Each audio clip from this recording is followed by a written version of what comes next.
The following is taken from a speech during the era of World War II regarding Franklin Roosevelt. The speaker will become apparent. The speech makes mention of both Roosevelt and Churchill, two famous allies, both philo-Semitic Freemasons, subservient to their causes, in total war for a new world order. As Americans, we give them our gratitude.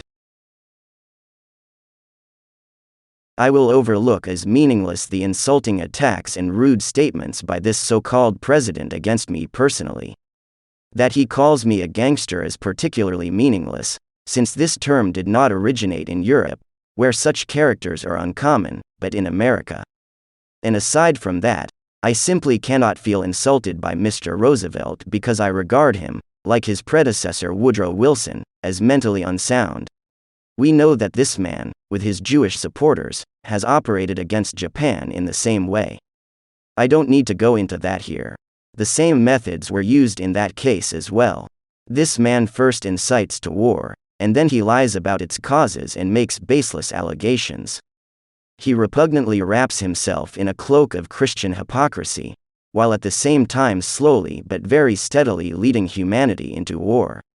And finally, as an old Freemason, he calls upon God to witness that his actions are honorable. His shameless misrepresentations of truth and violations of law are unparalleled in history. It is the same eternal Jew that believes that his hour has come to impose the same fate on us that we have all seen and experienced with horror in Soviet Russia. We have gotten to know firsthand the Jewish paradise on earth. Millions of German soldiers have personally seen the land where this international Jewry has destroyed and annihilated people and property. Perhaps the President of the United States does not understand this. If so, that only speaks for his intellectual narrow-mindedness.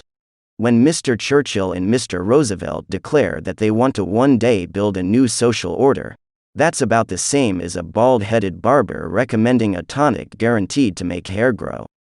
Rather than incite war, these gentlemen, who live in the most socially backward countries, should have concerned themselves with their own unemployed people.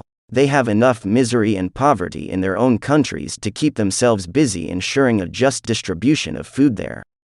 As far as the German nation is concerned, it doesn't need charity, either from Mr. Churchill, Mr. Roosevelt, or British Foreign Secretary, Mr. Eden, but it does demand its rights. And it will do what it must to ensure its right to life, even if 1,000 Churchills and Roosevelts conspire together to prevent it. President Roosevelt's steadily expanding policy has been aimed at an unlimited world dictatorship. In pursuing this goal, the United States and Britain have used every means to deny the German, Italian, and Japanese nations the prerequisites for their vital natural existence. For this reason, the governments of Britain and the United States of America have opposed every effort to create a new and better order in the world, for both the present and the future. The American president and his plutocratic clique have called us the have-not nations. That is correct, but the have-nots also want to live, and they will certainly make sure that what little they have to live on is not stolen from them by the haves.